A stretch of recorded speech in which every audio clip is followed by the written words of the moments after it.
Coucou tout le monde, bienvenue dans notre live du lundi matin, live coup de boost. Et ce matin, j'avais envie d'aborder un sujet ô combien paradoxal et pourtant important pour avancer dans vos projets, dans votre entreprise, un sujet également auquel je suis moi-même aussi régulièrement confrontée, celui de cette peur, peur de la réussite en tant que professionnel du bien-être, que coach, que thérapeute, de pouvoir comprendre et dépasser, surmonter cette peur de la réussite. C'est ce que l'on va aborder aujourd'hui. C'est une problématique qui peut paraître assez paradoxale, hein, puisque chacun de nous, on a derrière la création de notre projet, de notre entreprise, de notre centre de bien-être, l'envie de vivre de notre activité, l'envie de réussir. Et on se retrouve inconsciemment, et c'est pour ça que j'aimerais mettre en lumière avec ce live ces questions, inconsciemment bloqués dans cette peur de la réussite. Donc moi, je vais vous proposer dans ce live plusieurs pistes, également des questions d'auto-coaching pour aller un peu réfléchir autour de cette peur de la réussite, de peut-être la mettre en lumière, parce que souvent on n'en a pas conscience, ou même si on est dans notre réflexion, on se dit mais c'est pas possible, je peux pas avoir peur de la réussite. De la réussite, il y a quelque chose qui est complètement absurde là derrière. Et vraiment, c'est là que je vais aller vous inviter dans ce live, qu'on va aller réfléchir dans ce live autour de cette question de la peur de la réussite. Donc, on va aller ensemble voir les origines de cette peur. D'où est-ce qu'elle peut venir, cette peur? Je vous proposerai quelques pistes, quelques questions de réflexion. Je vous invite, si vous avez un bout de papier, un stylo, à prendre quelques notes ou sur votre téléphone, vraiment pour pouvoir travailler aussi pour vous avec ce live. On va aller voir un peu les conséquences que ça a d'être bloqué dans cette peur de la réussite par rapport à notre entreprise, par rapport à nos projets, à l'évolution de nos projets. On ira également voir les causes de ce côté de peur de la réussite, hein. On va dans l'évitement, on ira voir un peu les causes qui sont là derrière. Et bien sûr, je terminerai par quelques pistes de solutions concrètes pour vous aider vraiment à avancer sur cette peur de la réussite aujourd'hui. Alors, dans les commentaires, hein, dites-moi pour commencer, si vous êtes là en direct avec moi, si vous avez cette peur de la réussite ou si vous regardez en replay également, est-ce que c'est quelque chose que vous avez déjà travaillé, auquel vous avez déjà pensé, cette peur de la réussite qui est complètement paradoxale et pourtant qui peut être un réel frein pour avancer dans les projets, qui peut être vraiment un réel blocage que l'on a inconscient. Alors, première question que j'ai envie de vous poser de l'autre côté de l'écran pour vous, si vous voulez faire ces exercices d'auto-coaching, d'auto-réflexion, c'est quels sont déjà vos objectifs, votre grande vision par rapport à votre entreprise, par rapport à votre projet. euh, Où est-ce que vous voulez aller? Et vraiment, ça, c'est important de le connaître. Et deuxième question, quelle est votre vision de la réussite, de votre réussite, votre définition de la réussite?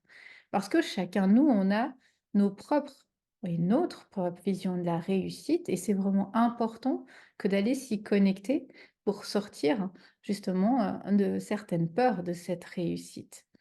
Et derrière cette vision de la réussite, peut-être quels sont les aspects de la réussite qui vous font peur aujourd'hui? Ça va être intéressant quand on va parler, tout à l'heure des peurs, des blocages. Donc, posez-vous déjà ces 3 questions pour commencer. Quel est votre grand objectif par rapport à votre projet, à votre entreprise? Votre situation idéale par rapport à votre entreprise? Quelle est votre définition de la réussite aujourd'hui? Sans penser aux autres, à d'autres situations, mais vraiment à vous. Et troisième question, quels aspects aujourd'hui de la réussite peuvent ou vous font peur quand vous pensez à ce mot réussite ou quand vous pensez à votre grand objectif, à votre grand rêve? C'est déjà pour moi 3 puissantes questions qui vont certainement vous donner des clés qu'on va continuer à développer dans la suite de ce live, de cette présentation. Alors, les origines des peurs de la réussite. Alors elles peuvent venir de plein d'origines. Ça peut être lié à des situations que l'on a vécues dans le passé, à des expériences du passé, soit qu'on a vécu personnellement, soit qu'on a eu autour de nous un exemple qui est resté ancré. Ça peut être également lié à notre éducation, à des croyances limitantes qu'on nous a mises par rapport à notre éducation, des schémas de pensée qu'on a aujourd'hui qui nous limitent dans notre réussite. Et vraiment, c'est important d'aller identifier des fondations, des racines de qu'est-ce qui a pu être mis par rapport à la réussite. Moi, par exemple, si je pense un peu, à des schémas, c'est que si je pense à des personnes autour de moi qui avaient réussi, j'ai plutôt cette image de des personnes qui réussissent, c'est des personnes qui sont, imbues d'elles-mêmes. Les personnes qui réussissent, elles réussissent en écrasant les autres. Les personnes qui réussissent sont des personnes qui sont malhonnêtes, qui sont méchantes. La réussite, elle rend malheureux, si je pense à certaines situations, certaines personnes. C'est pas parce qu'on a réussi, qu'on est, plus heureux, hein. Je pense aussi dans mon éducation, j'ai eu beaucoup ce côté, heu pour vivre heureux, vivons cachés, ce côté de on va pas faire d'histoire, on laisse couler, c'est pas grave, c'est pas important. Ah, on fait notre vie de notre côté et il y a beaucoup de choses comme ça qui peuvent jouer de par ce que vous avez pu vivre, entendre, voir, qui font qu'aujourd'hui, vous avez, des croyances, des pensées, des blocages par rapport à la réussite. Donc ça, c'est toutes des questions que vous pouvez vous poser. Quelles sont les expériences peut-être du passé que j'ai vécues, peut-être des traumas, dépend ce que vous avez vécu, qui influencent sur ma réussite, qui me freinent, qui m'amènent des peurs par rapport à ma réussite? Quels sont les schémas de pensée, que j'ai, les pensées limitantes qui sont chez moi de mon éducation, de ma vie personnelle, ma vie professionnelle, qui font que j'ai ce blocage par rapport à la réussite. Et en quoi, eh bien, tout cela, ça affecte ma réussite aujourd'hui? Donc c'est des très belles questions que vous pouvez vous poser. J'imagine que vous avez peut-être déjà là des pistes qui viennent et que ça va prendre du temps aussi. C'est pour ça que je vous invite à noter 1 ou 2 questions, noter 1 ou 2 pistes et puis laisser un peu comme, comme le vin décanter, ou comme le thé infusé. Vous allez voir qu'il va y avoir de belles clés qui vont, résonner pour vous. Troisième chose dont j'avais envie de vous parler ce matin dans ce live de Coup de boost, c'est les conséquences. Lorsqu'on est pris dans ces peurs de la réussite, il y a des conséquences qui sont de nouveau très souvent très inconscientes. Parce que, comme je vous disais en début de live, en soi, on a envie de réussir. On a envie de vivre de son activité et pourtant, inconsciemment, on se met ses freins et ça amène des répercussions. Alors, première conséquence, c'est ce côté de procrastination. Souvent, qu'est-ce qu'on fait? Notre cerveau, il a peur et on procrastine. On ne passe pas à l'action, on se trouve des fausses excuses par rapport à une action qu'on doit faire. Donc là, vous pouvez vous poser la question, quelle est cette action que j'aimerais faire pour mon projet, pour mon entreprise et qu'aujourd'hui, je ne fais pas, que je remets à demain, sur laquelle je procrastine inconsciemment en me disant, «C'est pas le bon moment encore», hein, vous savez, des fausses excuses. «Je ferai ça plus tard», «Je contacterai cette personne plus tard», «Je ferai cette vidéo plus tard». Pour l'instant, c'est pas encore prêt. J'attends que mon site soit fini, j'attends que ma carte de visite soit finie.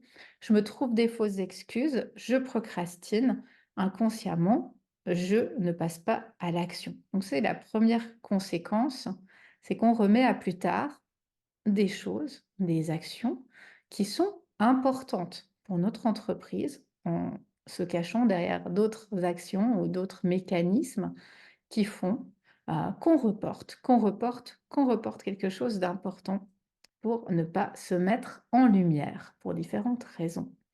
Deuxième chose, c'est l'auto-sabotage.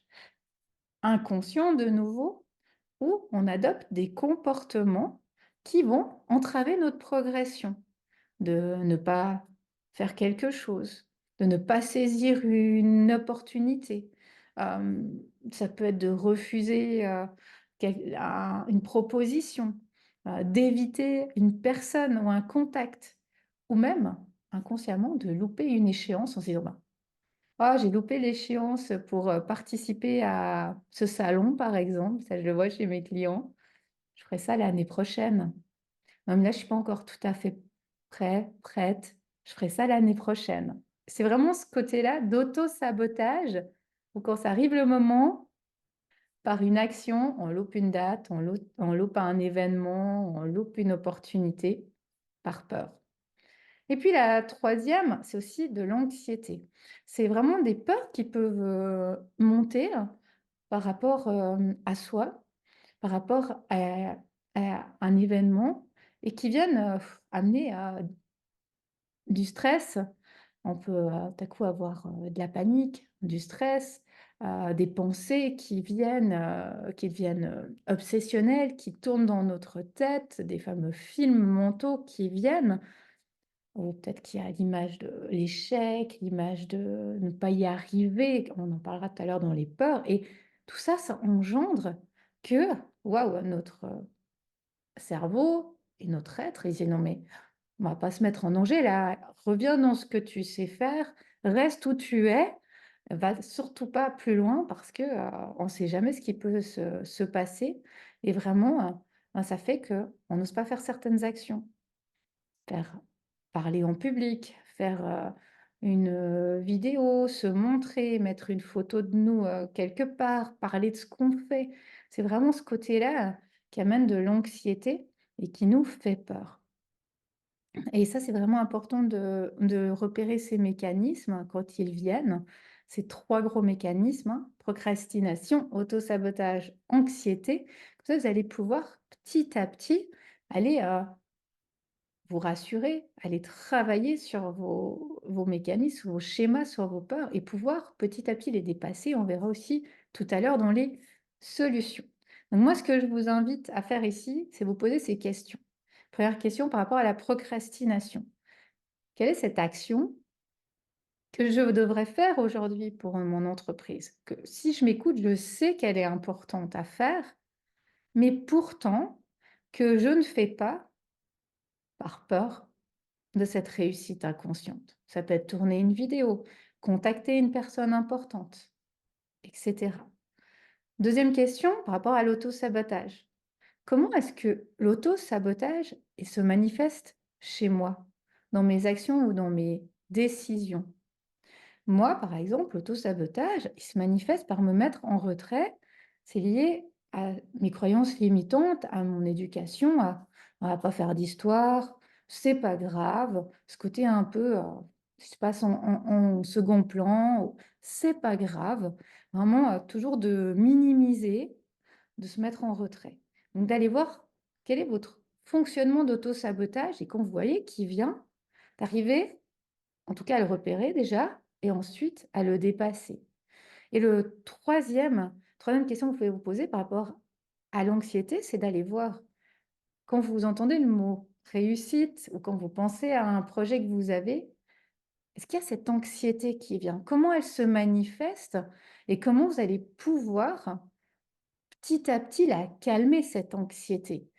Travailler sur cette anxiété qui souvent est irrationnelle, mais vraiment, qui fait qu'on se met dans un mécanisme de survie, hein, en tant qu'être humain dès que la peur vient.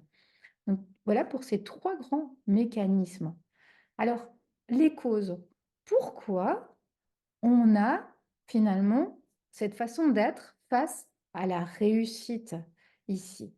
Ma première cause, c'est qu'on est dans du changement. Quand on va dans des paliers de croissance ou dans des paliers d'expansion de votre entreprise, de votre projet vers la réussite, eh bien, on va changer. Inévitablement, on va changer. On va changer quelque chose dans notre entreprise, dans notre façon d'être, dans notre posture.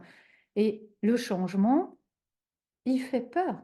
Le changement pour tout le monde, il fait peur. Le changement, il est lié à notre cerveau. Notre cerveau, il aime la routine, il aime la sécurité, il aime notre zone de confort. Et dès le moment où on est dans du changement, eh bien, il panique, il se met en mode reptilien. Et là, Eh bien, c'est important justement d'aller, voir qu'est-ce qui se passe à ce moment-là pour le dépasser. Et derrière ce changement, bah, il y a tous les mécanismes qui en découlent. Peur du rejet, parce que quand on commence à changer, qu'est-ce qui se passe? Mais comment vont réagir, les gens autour de moi? Comment vont réagir ma famille, mes amis? Et là, on a peur. Peur du rejet. La peur du rejet, c'est une des peurs les plus importantes de l'être humain parce que quand on est enfant, si on est rejeté, on ne survit pas. Mais aujourd'hui, on n'est plus un enfant, hein. Vraiment d'aller travailler. Si on a cette peur du rejet, si je me mets en lumière, si je réussis, si, comment ils vont réagir les autres? Est-ce que je vais perdre des amis? Est-ce que je vais perdre de la famille? Est-ce que je vais perdre mon conjoint ou, ma conjointe? Comment ils vont réagir, hein? Est-ce que je vais changer? Donc ça, c'est des choses qui viennent régulièrement. Il y a aussi la peur de la liberté. Si j'ai trop de réussite, si j'ai trop de succès, je vais plus avoir de temps pour moi. Je vais plus avoir de vie, privée. Je vais plus, pouvoir, faire ce que j'aime. J'aurai peut-être plus de temps pour, ma famille et puis, bah, pour moi, la valeur liberté, c'est une de mes valeurs principales, donc forcément que ça vient toucher, cette valeur qui est là. Donc ça, vous pouvez le voir si vous le ressentez pour pouvoir aller travailler là-dessus. Ensuite, il y a tout ce qui est de la peur de l'échec. Je vais pas y arriver et si j'y arrive pas, et ben, il y a tout qui va s'arrêter. Peut-être que, je vais pas être à la hauteur avec cette peur de la légitimité, derrière, hein. Vraiment de ce succès-là, de ne pas y arriver, de d'échouer qui est très, très fort et surtout dans aussi nos cultures à nous, hein, de ce côté de l'échec, de ce côté d'être, critiqué, pointé, du doigt et vraiment, d'arriver aussi à transformer cette vision, de l'échec et puis cette peur de ne pas être à la hauteur, cette peur de la fameuse légitimité, le fameux syndrome de l'imposteur, de dire: «Mais je vais pas y arriver, j'ai pas les épaules pour ça, j'ai pas la posture pour ça, j'ai pas le charisme pour ça». Vraiment d'être dans cette insécurité par rapport à qui on est, par rapport à notre confiance, par rapport à nos talents, par rapport à notre personne, notre estime de nous, hein. Et vraiment, une fois qu'on a un peu repéré ces peurs, hein, qui sont liées à cette réussite, on va pouvoir petit à petit les travailler. Donc là, je vous invite, vous, à aller vous poser ces questions de quelles sont ces peurs spécifiques que vous avez par rapport à la réussite et qui font que vous allez vers cet évitement de la réussite, que vous allez vers ces autosabotages, cette procrastination, hein. Pourquoi est-ce que, le fait d'être en lumière, d'être sous les projecteurs, ça affecte votre croissance? Qu'est-ce qu'il y a là derrière? Peut-être quelles sont les expériences du passé, hein, qui alimentent ces peurs aujourd'hui? Et là, de nouveau, il y a les expériences du passé directes de ces peurs, ces expériences d'aujourd'hui, de cette vie-là, et il y a peut-être des choses liées à d'autres vies, antérieures qui font, qu'il y a de mauvaises expériences qui sont restées face à ces peurs et qui vous freinent. C'est tout un travail que vous pouvez faire. Allez déjà identifier ces peurs qui sont inconscientes et qui sont là, toujours dans ce mécanisme de sécurité et de protection pour vous. Et dernier point que je voulais aborder ce matin, c'est les solutions.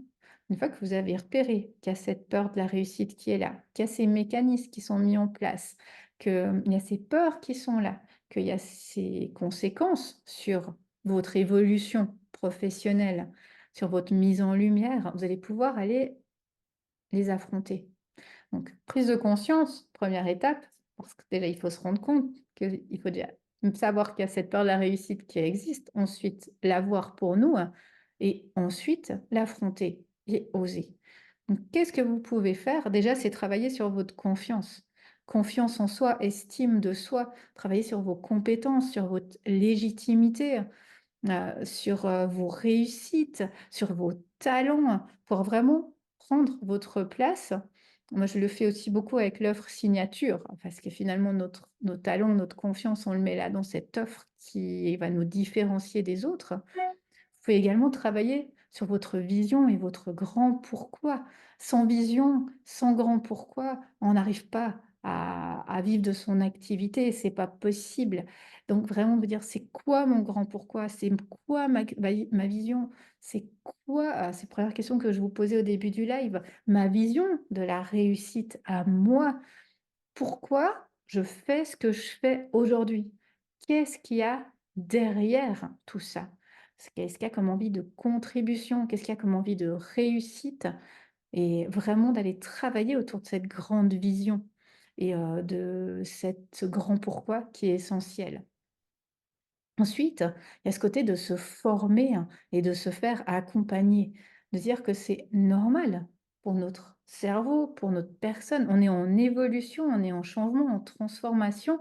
On passe des paliers, hein, ceux qui appellent ça des fois des sauts quantiques, hein, mais c'est vraiment ça. Je passe des paliers dans mon évolution, dans mon entreprise, dans mes projets, et forcément que je change, que mon entreprise change, que mes projets changent, et c'est inconfortable d'être dans ce cheminement-là, de sortir de sa routine. On n'a pas forcément l'habitude de ça, dépend ce que l'on faisait avant, dépend le job qu'on avait.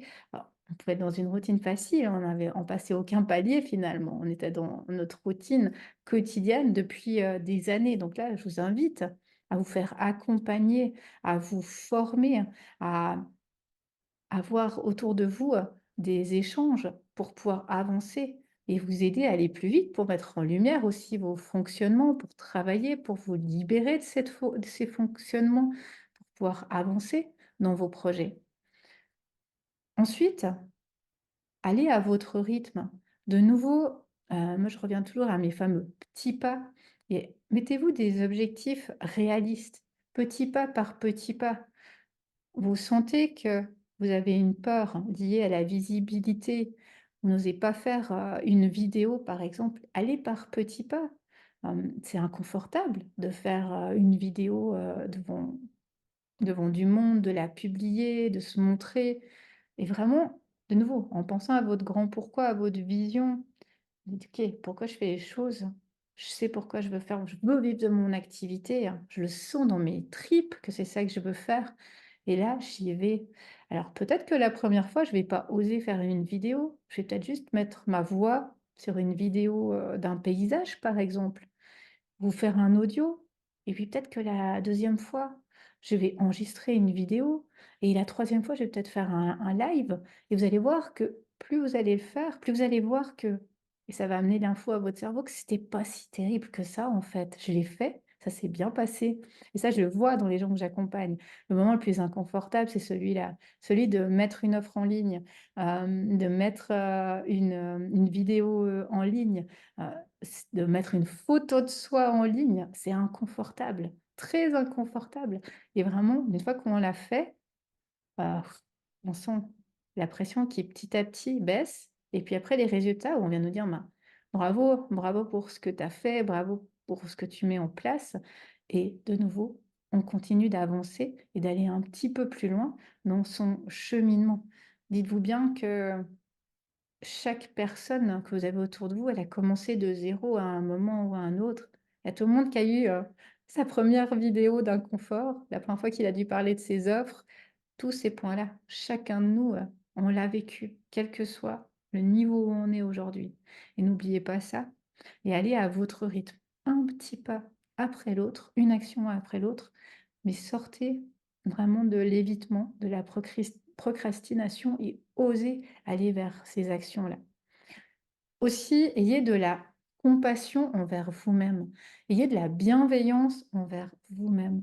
Apprenez à être imparfait, osez être imparfait, soyez imparfait. Parce que plus vous allez être dur envers vous-même, exigeant envers vous-même, plus vous allez vouloir être perfectionniste, moins vous allez avancer, plus vous allez vous freiner, et plus vous allez être dans cette spirale, de non, c'est pas assez bien. Non, j'attends demain. Non, c'est pas le moment. Non, il faut que j'améliore ça. Non, mais mon site, il est pas encore fini. Et vous allez voir que vous n'allez jamais passer à l'action, et vous n'allez pas y arriver. Et souvent, en plus, on voit les autres autour de soi qui passent à l'action avant nous, et ça engendre toujours plus de fameuse anxiété de tout à l'heure, et de stress, qui font qu'on va, vers une spirale vraiment de décroissance ou de stagnation au lieu, d'évoluer. Donc ayez des pensées positives envers vous-même, hein, vraiment de la confiance, de l'estime, de l'amour de soi. C'est vraiment, important, hein. Prenez conscience de votre valeur, mettez en avant votre valeur, chassez tout ce qui est négatif, envers vous, l'autocritique, vraiment placez-vous au centre de votre projet, de votre vie. Osez, vraiment vous mettre en lumière et n'ayez pas peur des erreurs et des échecs. Ils font partie du chemin de votre projet, mais vraiment pour tout le monde, il y a des échecs. Moi, je compte même plus le nombre d'échecs, que j'ai eu, durant, ces dernières, années, ces derniers mois. Il y en a plein. D'une offre qui fonctionne pas, d'un poste qui fonctionne pas. Ça fait partie, du chemin. Dernièrement, j'avais été invitée pour une conférence, il y avait 0 personne à la conférence. Ben, c'est comme ça, c'est pas grave, ça fait partie du chemin, ça fait partie de l'expérience. Donc vraiment, n'ayez, pas peur de tout cela et si vous êtes pris dans ces schémas de perfectionnisme, de peur de l'échec, sûrement liés à votre éducation, travaillez sur ces éléments-là pour pouvoir les dépasser petit à petit. Ensuite, je vous invite à avoir une communauté autour de vous pour échanger, du soutien, du réseau, des personnes, des entrepreneurs, un entourage qui vous comprennent, qui puissent vivre les mêmes contractions que vous, les mêmes choses que vous, pour casser aussi toute cette solitude entrepreneuriale. Et puis, prenez soin de vous. C'est tellement important de prendre soin de soi quand on est entrepreneur. C'est tellement facile de se cramer, c'est tellement facile de s'épuiser, surtout quand on est passionné. Quand on est passionné par ce qu'on fait, quand on ne voit pas passer le temps, quand ce qu'on fait, ça nous épanouit. On va des fois droit dans le mur sans s'en rendre compte. On se retrouve dans cette fatigue, ce burn-out de l'entrepreneur parce qu'on a tellement donné. Donc vraiment, prenez du temps pour vous, pour prendre soin de vous, pour vous occuper de vous. Vraiment, n'oubliez pas de le faire et encore plus quand on est thérapeute, vraiment, allez prendre aussi des soins pour vous, c'est essentiel de prendre ce temps de qualité, ce temps de pause pour vous, pour entretenir aussi votre énergie personnelle. Alors, des questions que vous pouvez vous poser ici pour cette partie un peu solution, c'est comment est-ce que déjà je peux utiliser ma visualisation, mon grand pourquoi, pour dépasser, pour avancer sur mes peurs? Est-ce que j'ai une grande vision? Est-ce que j'ai un grand pourquoi? Pourquoi je fais ce que je fais? Qu'est-ce qui m'anime? Parce que c'est ce grand pourquoi qui va faire que vous teniez quand il y aura des moments plus difficiles. Et puis, quelle piste, quelle solution concrète je peux garder maintenant, à la fin de ce live, pour continuer à avancer par rapport à cette peur de la réussite. Donc moi, je vous invite vraiment à prendre du temps pour noter, pour réfléchir à ces questions que je vous ai posées ce matin, pour identifier, vous, où vous en êtes de ce cheminement de réussite par rapport à votre projet, par rapport à votre entreprise. Qu'est-ce qui fonctionne bien? Qu'est-ce qui bloque? Pourquoi? Quelles sont peut-être les réactions ou les schémas que vous avez qui se répètent? Et petit à petit, à pouvoir les dépasser. Voilà ce que je souhaitais vous partager aujourd'hui dans ce live. Un beau travail pour vraiment passer un palier aujourd'hui de croissance dans vos projets, dans votre entreprise.